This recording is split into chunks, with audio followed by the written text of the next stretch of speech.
शिवाजी महाराज की धर्मवीर छत्रपती संभाजी महाराज की जय भवानी, जय भवानी। हिंदवी स्वराज्याचे सरसंस्थापक छत्रपती शिवरायांना मानाचा मुजरा करतो। भारतीय राज्यघटनेचे शिल्पकार भारतरत्न डॉक्टर बाबासाहेब आंबेडकर यांना मानवंदना अर्पित करतो।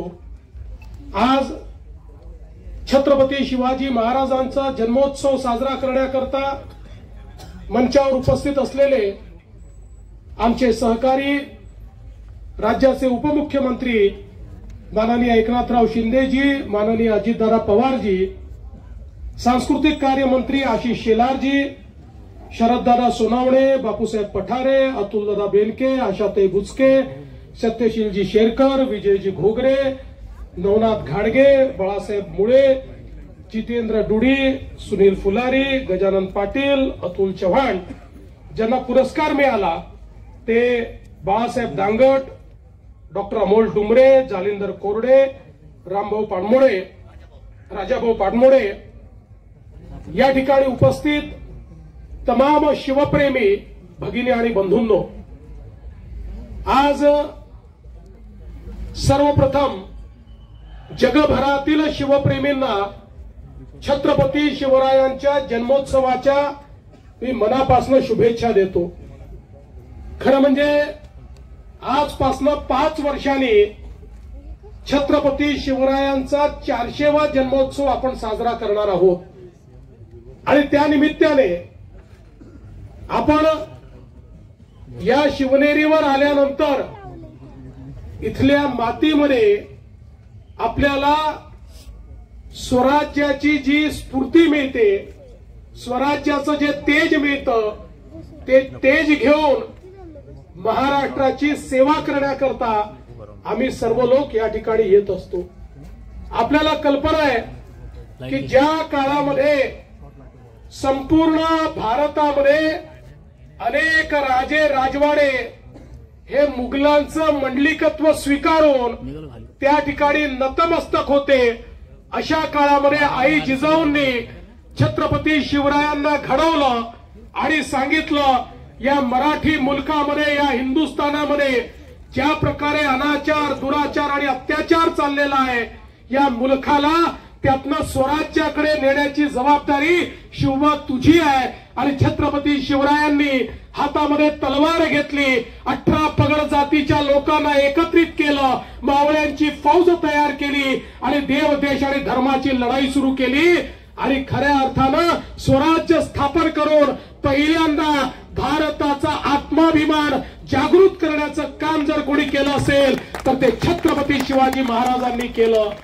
आज स्वतंत्र भारत आपण पाहतोय, आत्माभिमानी अशा प्रकारचं 140 कोटी लोकांचा हा देश आपण पाहतोय। याच्या पाठीशी जर कोणी असेल तर ती छत्रपती शिवरायांची प्रेरणा आहे आणि म्हणूनच छत्रपती शिवराय हे आमचे आराध्य दैवत आहेत आणि त्यांनी राज्य कारभार कसा चालवायचा याची जी मानकं सांगितलेली आहेत, आपल्याला कल्पना आहे ते केवळ योद्धे नव्हते तर ते उत्तम प्रशासक होते। पर्यावरण असेल, जलसंवर्धन असेल, जंगल संवर्धन असेल, या ठिकाणी वेगवेगळ्या प्रकारचं व्यवस्थापन असेल, या सगळ्या व्यवस्थापन शास्त्राचे गुरु हे छत्रपती शिवराय होते आणि म्हणून ते आदर्श राजा होते आणि म्हणून त्यांना जाणता राजा आपण म्हणतो, त्यांना श्रीमंत योगी म्हणतो, कारण या छत्रपती शिवरायांनी, आपल्या राजांनी स्वतः करता काहीच केलं नाही, आपलं संपूर्ण आयुष्य हे रयतेच्या कामी लावलं आणि म्हणूनच खऱ्या अर्थानं या श्रीमंत योगी अशा आमच्या राजाची आठवण आपण ठेवतो। आज या निमित्ताने मी जास्त बोलणार नाही, पण एवढंच सांगतो की छत्रपती शिवरायांचे किल्ले हे आमच्या करता कुठल्याही मंदिरापेक्षा मोठे आहेत आणि म्हणून या किल्ल्यांचं संवर्धन झालं पाहिजे। या दृष्टीनं सातत्याने आपण काम करतोय, त्यातल्या अडचणी आपण दूर करतोय। स्वराज्याची राजधानी रायगड या ठिकाणी अनेक कामं आपण सुरू केलेली आहेत, शिवनेरीचं रूप आपण पाहतोय, याच्यामधल्या अडचणी आपण दूर करतोय। मला सांगताना आनंद वाटतो, आता आपण एक टास्क फोर्स तयार केला आहे आणि शिवाजी महाराजांच्या किल्ल्यावरची सगळी अतिक्रमणं काढून टाकण्याचा निर्णय आपण घेतलेला आहे. काही झालं तरी अतिक्रमणं त्या ठिकाणी राहणार नाही. यासोबत ज्याचा उल्लेख माननीय शिंदे साहेबांनी केला, देशाचे प्रधानमंत्री माननीय नरेंद्र मोदीजी यांनी युनेस्कोची एक कॉम्पिटिशन होते, त्या कॉम्पिटिशनच्या माध्यमातून ते जगातले वारसा स्थळ हे त्या ठिकाणी नेमतात, ज्याला जागतिक वारसा म्हटलं जातं. अशा कॉम्पिटिशन मध्ये भारताच्या वतीनं माननीय मोदीजींनी छत्रपती शिवाजी महाराजांचे 12 किल्ले हे त्या ठिकाणी नॉमिनेट केलेले आहेत. आणि आता आमचे सांस्कृतिक मंत्री आशिष शेलारजींच्या नेतृत्वात पुढच्या आठवड्यामध्ये युनेस्कोच्या संपूर्ण टीम समोर जगातले वेगवेगळे देश प्रेझेंटेशन करणार आहेत.